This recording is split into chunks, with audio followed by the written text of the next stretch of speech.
प्यारे बच्चों, स्वागत है आपका क्लास 12 की मैथमेटिक्स क्लास में। जैसा कि आप देख पा रहे हैं, बोर्ड पर आपके सामने एक क्वेश्चन लिखा है जो मैक्सिमा और मिनिमा टॉपिक का है। और इससे पहले वाले लेक्चर में भी मैंने आपको मैक्सिमा एंड मिनिमा को लेकर के डिस्कशन किया था, चर्चा की थी। और उसमें मैंने आपको बताया था फर्स्ट डेरिवेटिव टेस्ट के बारे में, सेकंड डेरिवेटिव टेस्ट के बारे में, और फिर बताया था किसी क्लोज इंटरवल में मैक्सिमम एंड मिनिमम वैल्यू क्या होती है। तो जो फर्स्ट टेस्ट था आपका डेरिवेटिव टेस्ट, उससे संबंधित क्वेश्चन आपको कराए थे। फिर सेकंड डेरिवेटिव टेस्ट से संबंधित आपको क्वेश्चन कराए थे। उसके बाद फिर क्वेश्चन कराए थे आपके कि किसी अंतराल, समवर्त अंतराल में, माने क्लोज इंटरवल में local maximum and local minimum की वैल्यू कैसे ज्ञात की जाती है। और अब उसके बाद जो क्वेश्चंस है, माने मैक्सिमा मिनिमा, या ये कह लीजिए कि जो सेकंड डेरिवेटिव टेस्ट है उसका या फर्स्ट डेरिवेटिव टेस्ट के जो अनुप्रयोग है, एप्लीकेशंस हैं, वो आपकी कुछ जो आपकी एक्सरसाइज है 6.5, इसमें लैंग्वेज वाले क्वेश्चंस के रूप में है। तो क्योंकि काफ़ी क्वेश्चन मैं करा भी चुका हूँ टॉपिक्स के साथ साथ, तो बात करते हैं इन्हीं के second derivative test, first derivative test के आधार पर। वैसे मैंने आपको बताया था कि आसान आपके लिए सेकंड डेरिवेटिव टेस्ट होता है। जब सेकंड डेरिवेटिव टेस्ट आपका फेल हो जाता है, माने एफ डबल डैश C1 या C2 की वैल्यू जब 0 के बराबर आ जाती है तो पॉइंट ऑफ इन्फ्लेक्शन आता है। माने वो बिंदु जिस पर एफ डबल डैश की वैल्यू, सेकंड डेरिवेटिव की वैल्यू इक्वेटेड टू 0 आ जाती है, तो हम कहते हैं कि वो पॉइंट ऑफ इन्फ्लेक्शन है और आपका सेकंड डेरिवेटिव टेस्ट फेल हो जाता है। और हम फर्स्ट डेरिवेटिव टेस्ट की ओर फिर बढ़ते हैं, उन्हें पीछे की ओर, और फिर उसके आधार पर क्वेश्चन करते हैं। खैर, उसका आपने अध्ययन कर लिया होगा, मुझे आशा है कि आप अच्छी तरीके से पढ़ चुके होंगे और उस पर आधारित क्वेश्चन भी कर चुके होंगे। अब बात करते हैं हम क्वेश्चन नंबर 23 की, जो एक्सरसाइज 6.5 का है। Question number 25, not 23।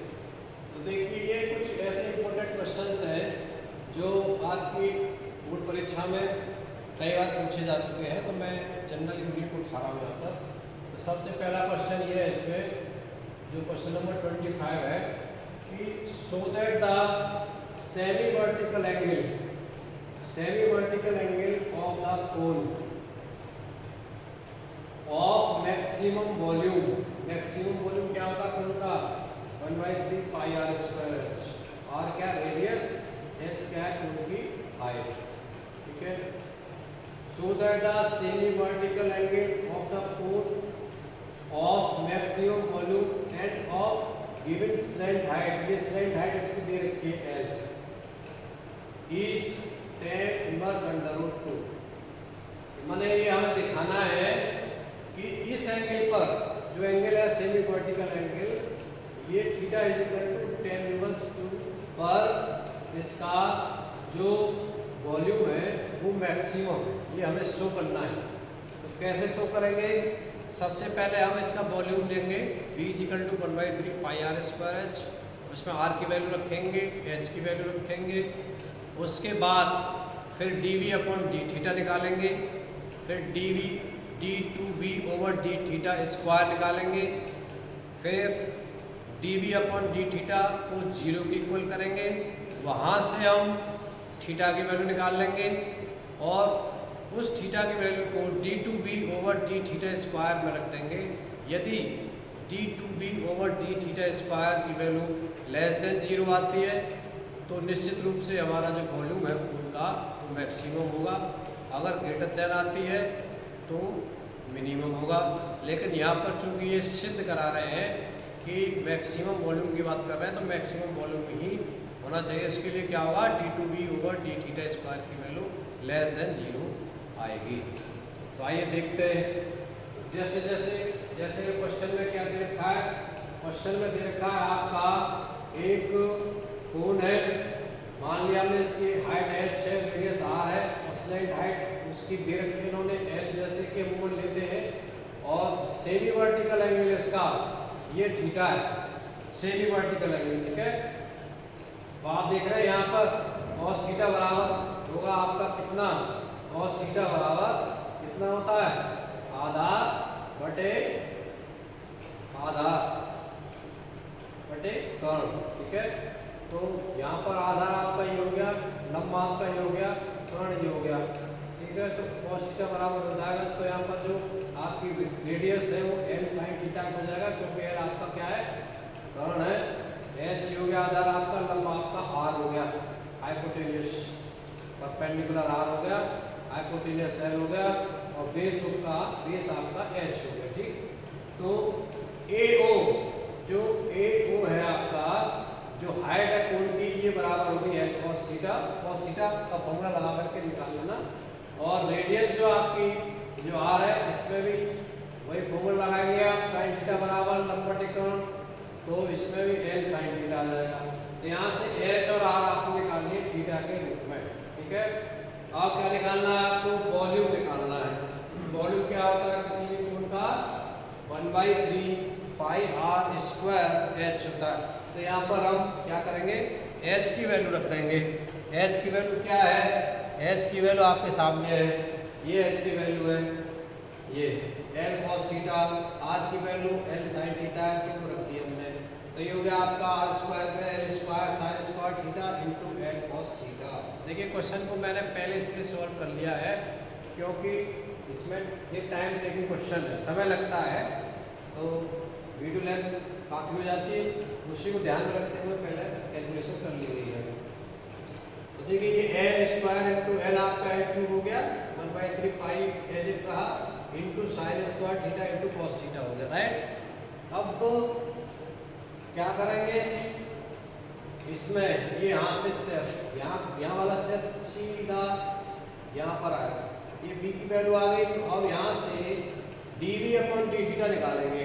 तो ये तो 1/3 पाई l क्यू है आपका, और जो अब देखिए इसमें प्रोडक्ट रूल लग जाएगा, sign square theta into cos theta, एक को इसमें फर्स्ट फंक्शन, एक को सेकंड फंक्शन मान लेंगे।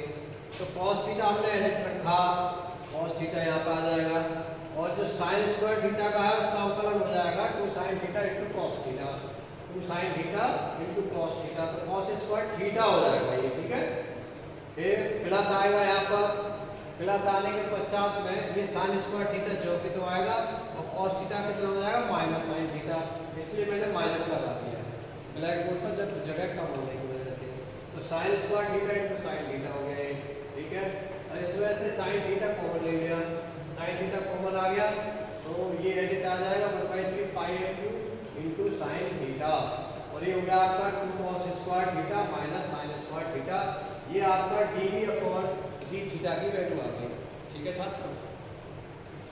अब हम इसका हाथ क्या, इसको 0 के बराबर करेंगे, dv अपॉन d थीटा को अपने 0 को बराबर किया, ये देखिए, ठीक है। सेकंड डेरिवेटिव टेस्ट कहता है इस चीज को 0 के बराबर करिए, फर्स्ट फंक्शन पहली बार डिफरेंशिएट करने के बाद जो रिजल्ट आया आपका उसको 0 के बराबर कर दीजिए, माने f dash x equal to 0।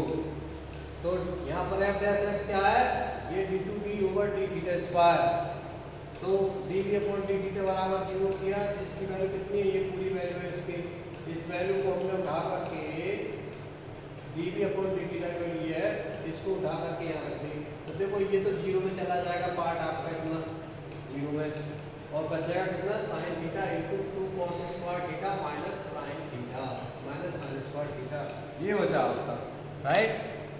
यहाँ बचने के बाद ये स्थिति आ गई आपकी, sine theta into 2 cos square theta minus sine square theta equal to 0।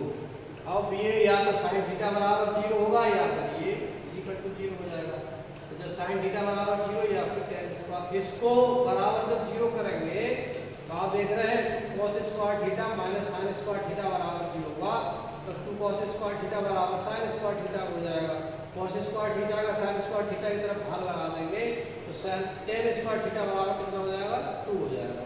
तो ये लिख दिया मैंने tan स्क्वायर थीटा बराबर 2। और यहाँ पर जब sin थीटा बराबर 0 है तो थीटा बराबर कितना आ जाएगा 0 आ जाएगा। तो हम उसको 0 ले नहीं सकते हैं क्योंकि ये एंगल 0 हो नहीं सकता है, ये 0 नहीं हो सकता है एंगल। इसलिए अब इस पर हम गौर फरमाएंगे। tan square theta equal to 2, तो tan थीटा इक्वल टू कितना आ गया यहाँ से √2 प्लस माइनस √2 आता है, लेकिन हम प्लस की वैल्यू ही लेते हैं। तो यहाँ से थीटा इक्वल टू कितना आ जाएगा tan इनवर्स 2। ठीक है, वही देखिए हम पहुंच गए करीब करीब आए कि tan इनवर्स 2 जो सेमी वर्टिकल एंगल है वो कितना है tan इनवर्स 2। रिजल्ट पर तो हम आ गए, tan थीटा बराबर 2 हो गया तो थीटा बराबर हो जाएगा tan इनवर्स 2। ठीक है, अब यहाँ से हम जो है cos थीटा की वैल्यू निकाल लेंगे ये ट्रायंगल बना करके। तो cos थीटा इक्वल टू 1/2 आ गई, क्योंकि tan थीटा बराबर कितना होता है लंब अपॉन आधार, लंब अपॉन आधार। अब लंब कितना है यहाँ पर √2 है, आधार कितना है इसके नीचे 1 है, और इसका जो कर्ण है जो हाइपोटेनियस है वो कितना हो जाएगा √2 में इसका स्क्वायर प्लस इसका स्क्वायर, तो ये हो जाएगा आपका √3। तो cos थीटा बराबर हो गया 1/√3। ठीक है, 1/√3, क्योंकि cos थीटा बराबर कितना आधार बटे कम होता है। ये तो इसकी वैल्यू आ गई। जरा अब d/d थीटा स्क्वायर पर चलते हैं, क्योंकि यहाँ यही तो बताएगा हमें कि आपका जो ये वाला फंक्शन है मूल फंक्शन v, ये वॉल्यूम ये मैक्सिमम है या मिनिमम। तो d/d थीटा स्क्वायर अगर लेस देन 0 आ गया, लेस देन 0 आ गया तब तो ये मैक्सिमम हुआ, और ग्रेटर देन 0 आया तो मिनिमम हुआ।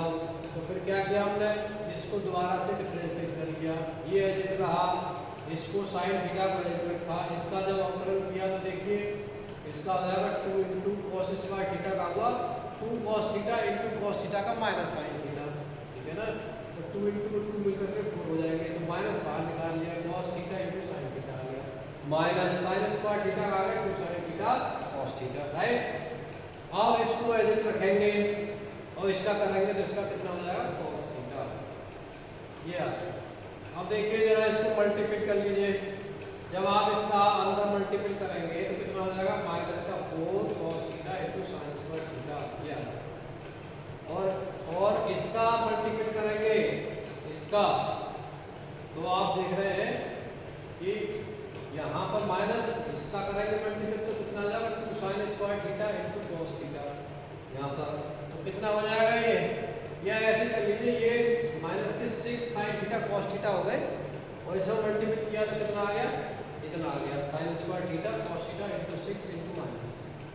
अब बचा ये वाला, तो इसको मल्टीपल अंदर किया आपने तो ये तो 2 cos थीटा आ गया minus sin square theta * cos theta हो गया। ठीक है, अब इसमें से आप देख रहे हैं कि ये टर्म्स और ये टर्म फेरेट हो जाएंगे, तो कितना हो जाएगा माइनस का 7 sin square theta * cos theta plus 2 cos theta. cos theta आपने कॉमन ले लिया तो अंदर बचा आपका, और माइनस में कॉमन ले लिया तो ये प्लस आ जाएगा 7 sin square theta minus 2 cos square theta. या और देखो हमने इसको चाहे तो हमें sin थीटा cos थीटा किसमें कर सकते, लेकिन tan थीटा बराबर √2 तो है हमारे पास, हमने cos थीटा निकाल लिया। हमने क्या किया, इसमें भाग दे दिया किसका cos स्क्वायर थीटा का, भाग दे दिया cos स्क्वायर थीटा का, गुणा कर दिया, तो ये तो cos थीटा हो गया। जब भाग दिया इसके नीचे तो ये 7 tan स्क्वायर थीटा हो गया माइनस के 2। आप डायरेक्ट वैल्यू रख सकते थे sin थीटा cos थीटा के यहाँ पर, क्योंकि cos थीटा की लिमिट निकाल लिया, sin थीटा की यहाँ से निकल जाएगी, लंब बटे कर्ण √2/3 आ जाती है, तो यहाँ से रख देते आप वैल्यू। ऐसे भी कर सकते हैं, जैसे आपकी इच्छा हो वैसे कर लीजिएगा।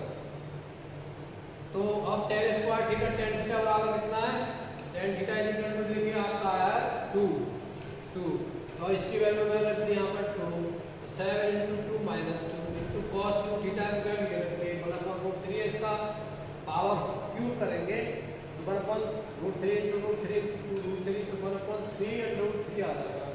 तो ये आ गया 14 में से 2 में 12 बचा, तो माइनस का 12 और ये आ गया 9 √3 π/3। ठीक है, लेस देन 0 लेस देन 0 आ गया, ये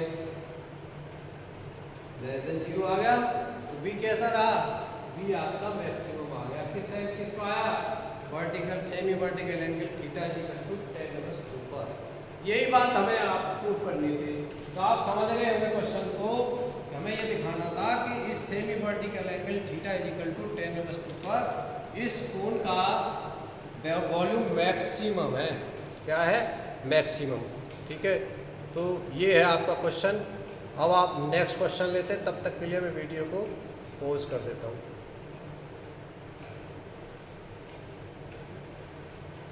आइए नेक्स्ट क्वेश्चन पर बात करते हैं। ये क्वेश्चन नंबर 26 है और बड़ा ही इम्पोर्टेंट क्वेश्चन है। बोर्ड परीक्षाओं में अक्सर कर पूछा जाता रहा है और इसकी संभावना आगे भी उतनी बनी रहती है, लिहाजा इस क्वेश्चन की प्रैक्टिस भी उतनी अनिवार्य है जितनी कि इससे ठीक पहले वाले क्वेश्चन की। देखिए क्वेश्चन है आपका, show that the semi vertical angle of A right circular cone. ये आपका राइट सर्कुलर कोन है VAB BAD।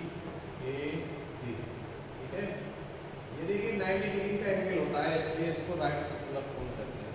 राइट एंगल का कोन बनाता है ये यहाँ पर, इसलिए इसको राइट सर्कुलर कोन कहा जाता है। Right circular angle, right circular cone of given surface.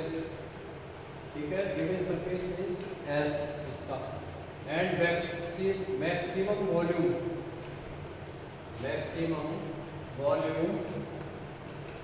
Is sine inverse 1/3। ये आपको निकालना है, हमें ये प्रूव करना है कि जो एंगल अल्फा आएगा ये साइन इनवर्स 1/3 होगा, या फिर ये कहेंगे हम कि साइन अल्फा की वैल्यू जो आएगी वो 1/3 आएगी। ठीक है, ये प्रूव करना है। क्वेश्चन समझ गए होंगे आप, फिर से समझ लीजिए क्या प्रूव करना है, हमें क्या दिखाना है। जो सेमी वर्टिकल एंगल अल्फा है इस राइट सर्कुलर कोन का, जिसका सरफेस S है और मैक्सिमम वॉल्यूम भी है, वो कितना है, साइन इनवर्स 1/3 है। अल्फा की वैल्यू साइन इनवर्स 1/3 आपको शो करनी है। तो आइए चलिए, बहुत सिंपल है, थोड़ा सा कैलकुलेशन है बस और कुछ नहीं। इसमें हमने AB एक राइट सर्कुलर कोन लिया जिसकी हाइट h है और जिसकी रेडियस r, और स्लैंट हाइट हमने मान ली कि इसकी l है। जैसे कि अक्सर का स्लैंट हाइट l ही लेते हैं और सेमी वर्टिकल एंगल अल्फा है, इतना आपको लिखना पड़ेगा उसको। ठीक है, तो यहाँ पर सरफेस एरिया कितना हो जाएगा, सरफेस एरिया हम जानते हैं किसी भी राइट सर्कुलर कोन का πr/l + πr² होता है। मैंने इसका डॉट सरफेस एरिया πr/l, इसमें क्या जोड़ देते हैं, ये जोड़ देते हैं इसका एरिया सर्किल का, नीचे वाला जो बेस है इसका πr²। तो ये हो गया आपका S। यहाँ से हमने L कैलकुलेट कर लिया, S πr², S - πr² हो जाएगा, अपॉन में πr हो जाएगा। L = आपका S - πr² अपॉन πr। ठीक है, अब हम बात करते हैं वॉल्यूम की, कोन की वॉल्यूम की। कोन का वॉल्यूम जैसे कि मैंने आपको बताया 1/3 πr² होता है, πr²h। ठीक है, तो यहाँ पर h की वैल्यू क्या है, देखिए इस फिगर से देखिए, ये आपका हाइपोटेनियस है, तो L² क्या होगा, h² + r²। यहाँ से h² कितना हो जाएगा, L² + r²। तो यहाँ से हमें निकालना क्या है, h निकालना है, ये माइनस का आएगा, माइनस का =√L² - r²। तो इस h की वैल्यू मैंने यहाँ पर पुट कर दी है, √L² - r²। तो ये होगा r² × √L² - r²। ठीक है, तो ये होगा r²। अब यहाँ पर हमें देखना है कि जो L की वैल्यू थी ये रख दी हमने, S यहाँ से उठा करके, S - πr² अपॉन πr का होल स्क्वायर आ जाएगा, क्योंकि L² है -r²। जब हम इसको सॉल्व करेंगे, इसको स्क्वायर करके जब सॉल्व करेंगे और फिर जो नीचे आएगा उससे ये कटेगा, तो अल्टीमेटली ये बचेगा r/3 × S × S - 2πr²। बहुत सिंपल कैलकुलेशन है, कर लीजिए, बहुत सिंपल सी है। जगह के अभाव में मैंने थोड़ी सी यहाँ पर डायरेक्ट कर दी। अब ये b की वैल्यू आ गई आपकी, b क्या है, ये वॉल्यूम है v is equal to r, ठीक है। अब देखिए इस तरह के जब भी क्वेश्चन आए रूट में, तो इसके लिए बेहतर तरीका ये होता है कि आप इसका स्क्वायर कर दीजिए, स्क्वायर इन बोथ साइड्स, ये है ना v is equal to r upon 3, under root में आ रहा है इसलिए अंडर रूट को रिमूव करने के लिए आप क्या करेंगे, v स्क्वायर कर दिया आपने, दोनों तरफ स्क्वायर कर दिया, तो v square is equal to r square upon 9 into root हट गया s into S minus 2 pi r square, ये राइट। अब इसका r स्क्वायर का अंदर मल्टीपल कर देंगे, s का आ रहा है s अपॉन 9, तो हो गया s r square minus 2 pi r की पावर 4, बहुत सिंपल है। देखिए अब ये तो आ गया v स्क्वायर की वैल्यू। अब इसका अवकलन करेंगे, किसके सापेक्ष किसमें आया है फलन आपका, ये r में आया, इसमें आया r में, तो d v square upon dr is equal to s upon 9, r के सापेक्ष इसका हो जाएगा 2sr, r स्क्वायर का 2r हो गया ना, s का कांस्टेंट है आपका, तो 2sr आ गया माइनस इसका 4r क्यूब हो जाएगा, 2 पाई मल्टीपल में रहेगा तो 8 पाई r क्यूब आ गया, ठीक है। और फिर एक बार फिर और डिफरेंशिएट कर दिया विद रेस्पेक्ट टू r, तो क्या मिला आपको, s अपॉन 9 ये कांस्टेंट है यहाँ पर, और देखिए r का वन हो जाएगा तो 2s बचा यहाँ पर, और इस r क्यूब का हो जाएगा 3r स्क्वायर, तो ये हो जाएगा 24 पाई r स्क्वायर। इसको हमने इक्वेशन नंबर सेकंड दे दिया। इक्वेशन नंबर फर्स्ट हमारा ये था, इक्वेशन नंबर फर्स्ट ये है s is equal to pi r है प्लस पाई r स्क्वायर, ठीक है। अब बात करते हैं सेकंड डेरिवेटिव टेस्ट की, जो प्रोसीडिंग है उसके अकॉर्डिंग क्या है मेथड, क्या है मेथड, ये है कि सबसे पहले फर्स्ट डिफरेंशिएट करते हैं, माने f डैश x निकालते हैं, फिर f डैश x को 0 के बराबर कर देते हैं, वहाँ से फिर क्रिटिकल पॉइंट्स निकालते हैं, उस क्रिटिकल पॉइंट्स पर फिर सेकंड डेरिवेटिव पॉइंट्स की वैल्यू निकालते हैं सेकंड डेरिवेटिव्स की, इन पर जो क्रिटिकल पॉइंट्स आपने निकाले उस पर अगर सेकंड डेरिवेटिव उस जिस पर्टिकुलर पॉइंट पर आप निकाल रहे हैं उस पर लेस देन 0 आती है तो गिवन फंक्शन आपका मैक्सिमम होता है, ग्रेटर देन 0 आती है तो गिवन फंक्शन आपका मिनिमम होता है, यही तो है। तो हमें क्या करना है, dv अपॉन dr करना है, dv अपॉन dr कितना है, यहाँ पर देखिए v स्क्वायर चल रहा है आप साथ साथ, तो dv स्क्वायर अपॉन dr की वैल्यू 0 के बराबर करेंगे, तो ये जो राइट हैंड साइड है ये 0 के बराबर हो जाएगी, तो s upon 9 into 2sr minus 8 pi r cube is equal to 0। देखिए ये जो कांस्टेंट वैल्यू है ये 0 की तरफ ट्रांसफर हो जाएगी, माने 0 से डिवाइड हो जाएगी, 0 को डिवाइड कर देंगे जा करके तो 0 हो जाएगा, और यहाँ से r इसमें से एक देखिए कॉमन लेकर के फिर वो 0 की तरफ चली जाएगी, तो बचेगा क्या, यहाँ पर बचेगा 2 भी कॉमन लेकर के 0 की तरफ चला जाएगा, तो s is equal to 4 pi r square बचेगा, क्या बचा, s is equal to 4 pi r square, तो ये आ गया आपका s is equal to 4 pi r square. तो इस s की वैल्यू हम किस पर पुट करेंगे, ये क्रिटिकल पॉइंट निकल आया हमारा, तो जो हम x की वैल्यू निकालते थे ना वहाँ पर, तो वो क्रिटिकल पॉइंट्स होते थे, ऐसे मान लीजिए जैसे ये क्रिटिकल पॉइंट निकला, इस पर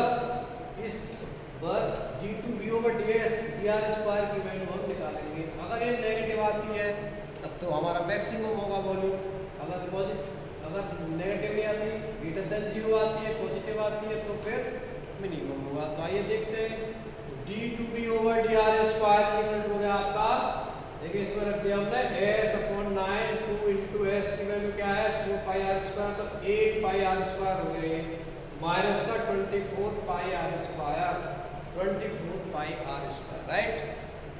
तो ये हो गया आपका, यहाँ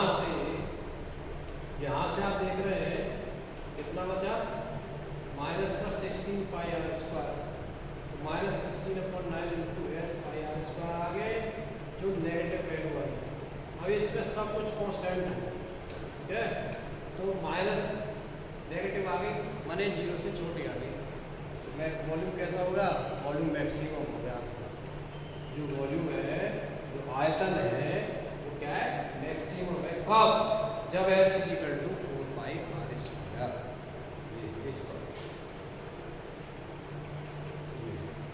राइट।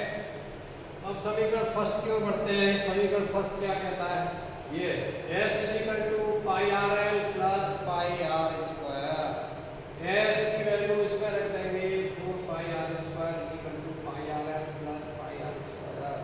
ठीक है, तो देखिए यहाँ से पाई कॉमन लेकर के इस पाई से कट जाएगा एक आर, तो ये पाई आर स्क्वायर का ट्रांसफर हो जाएगा 3 पाई आर स्क्वायर बचा। क्या बचा यहाँ से 3 pi R square, 3 pi R square is equal to pi R L,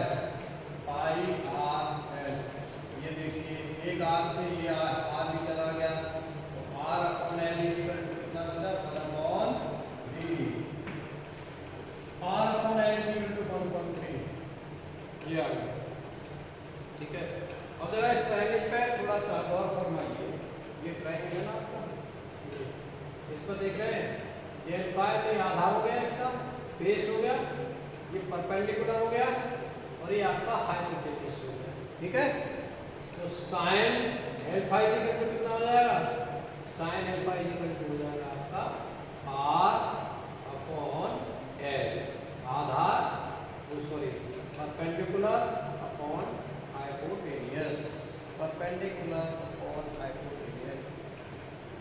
तो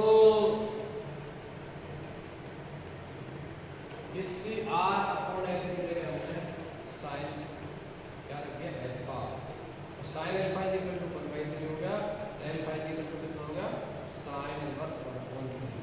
यही बात आपको प्रूव करनी है, यही बात आपको प्रूव करनी है। तो ये क्वेश्चंस हैं छात्रों आपके, थोड़ा लेंथी क्वेश्चन है, आप देख रहे हैं कि मैंने कैलकुलेशन पहले कर लिए, करने के बावजूद आपको समझाने में एक क्वेश्चन काफ़ी समय ले रहा है, तो इन क्वेश्चंस को आप कर लीजिए।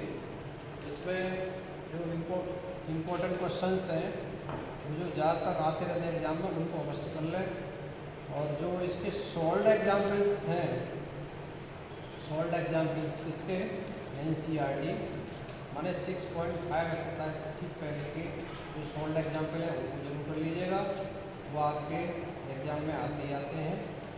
और इसके अलावा जो आपके 10 इयर्स के क्वेश्चन है इस टॉपिक पर, 10 इयर्स वाले क्वेश्चन उनको भी अवश्य कर लीजिएगा।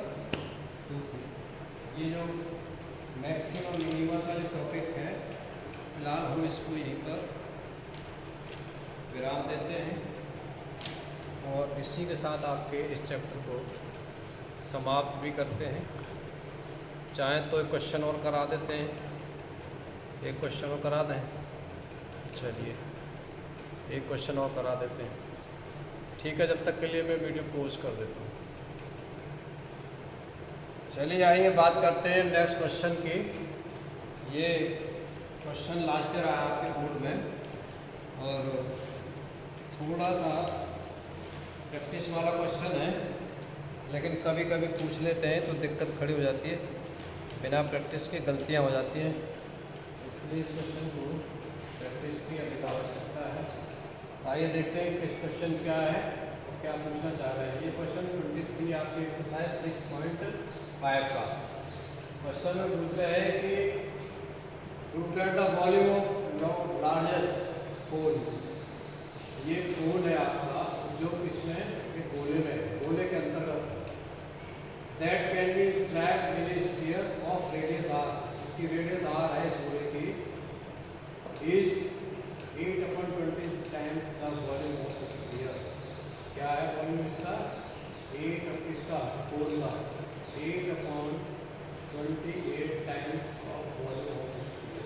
ठीक है, माने हिंदी में कहा जाए तो एक गोला है, उसके अंतर्गत एक शंकु है और इस गोले की जो त्रिज्या है वो r है और जो शंकु है इसका वॉल्यूम 8/27 गुना है इसके वॉल्यूम के, गोले के वॉल्यूम के, ये हमें मैक्सिमम वॉल्यूम प्रूव करना है।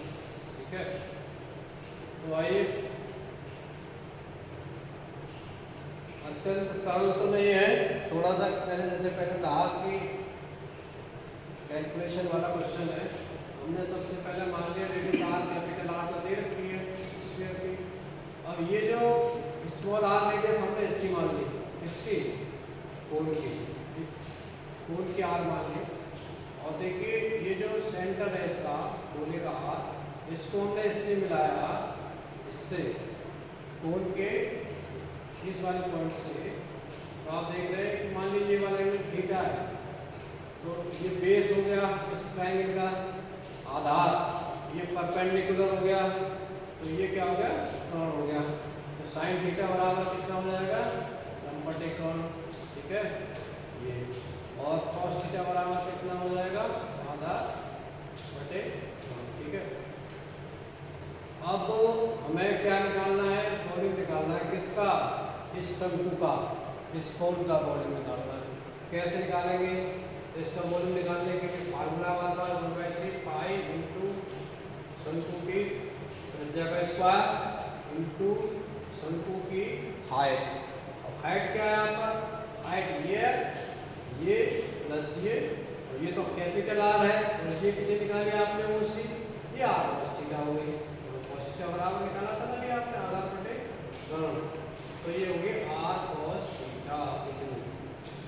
देख लीजिए cos theta is equal to आधार बटे कर्ण। आधार कितना है, आधार आपका OC है, OC कर्ण कितना है, आर है, OC इज इक्वल टू कितना हो गया, आर cos थीटा हो गया, ठीक है।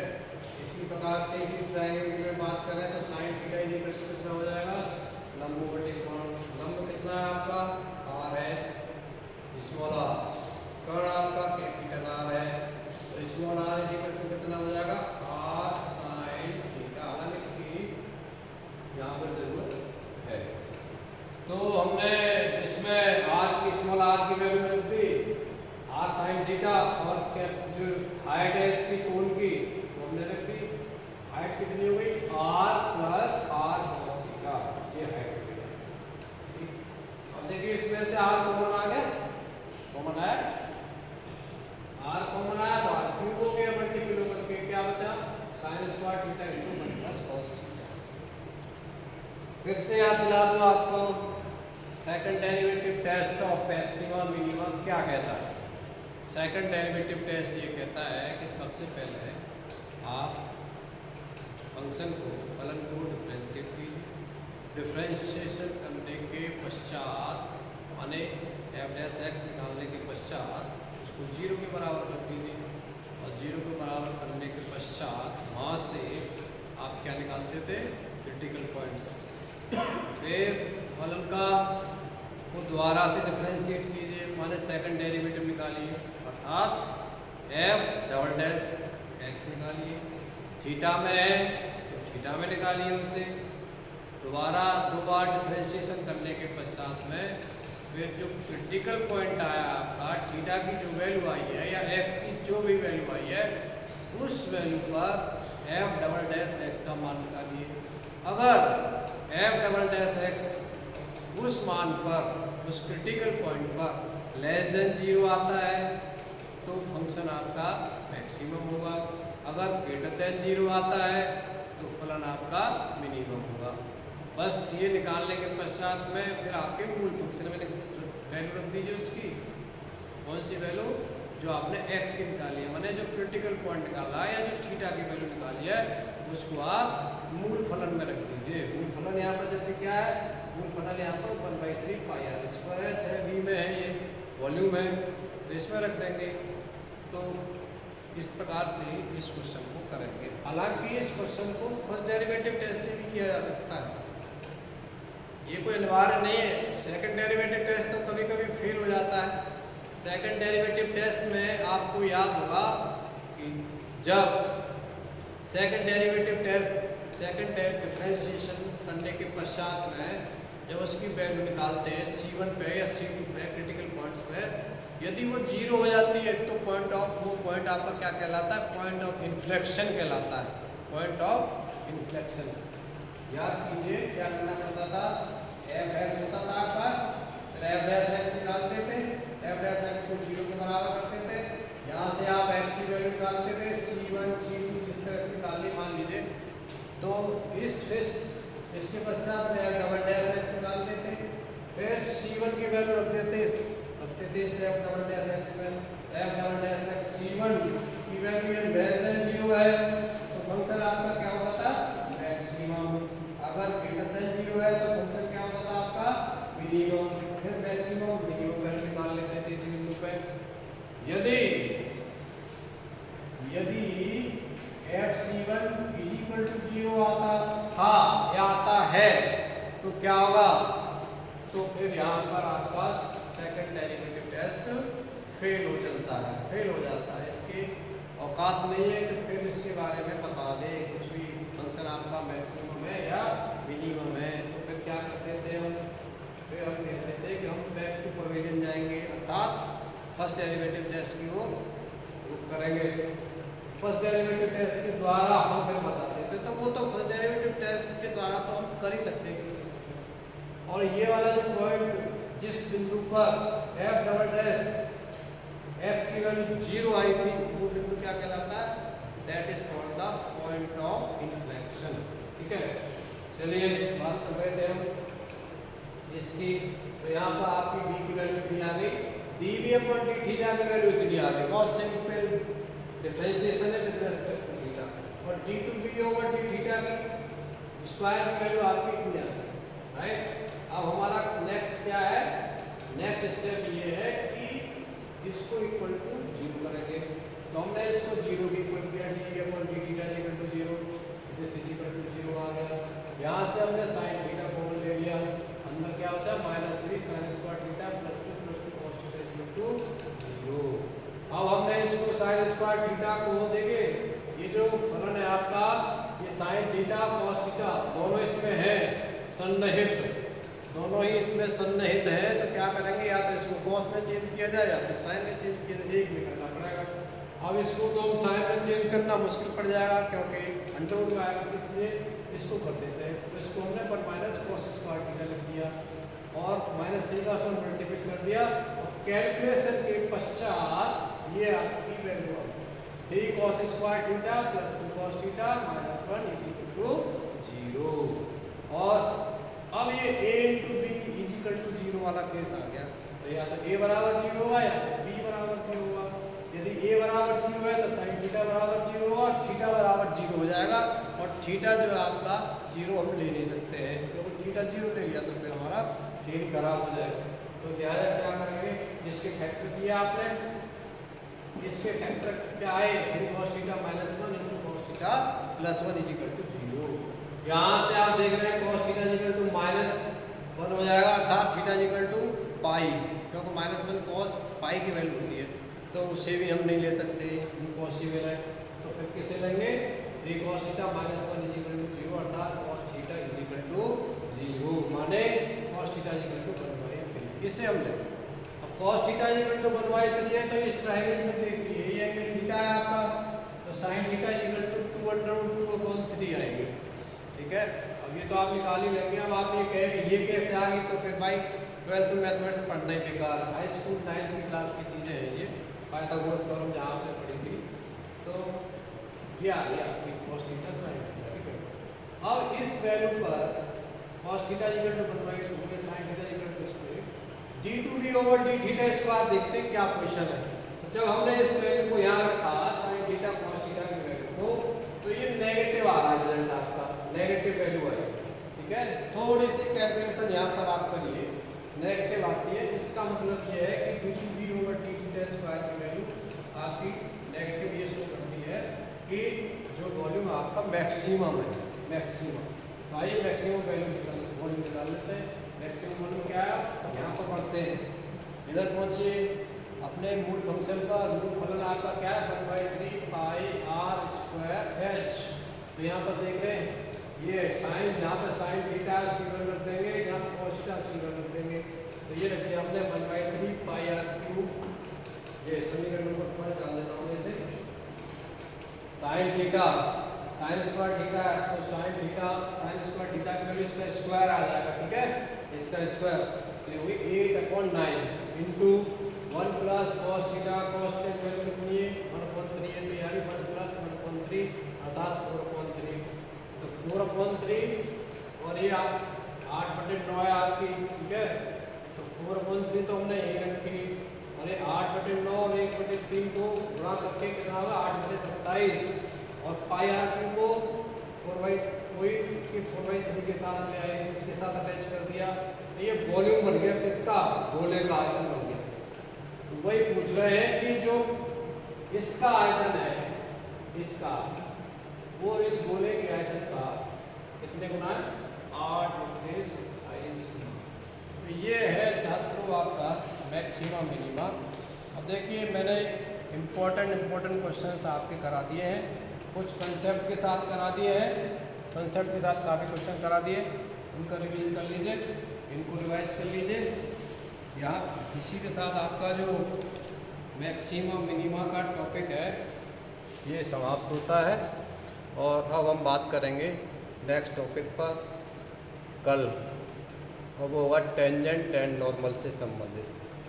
तब तक के लिए धन्यवाद।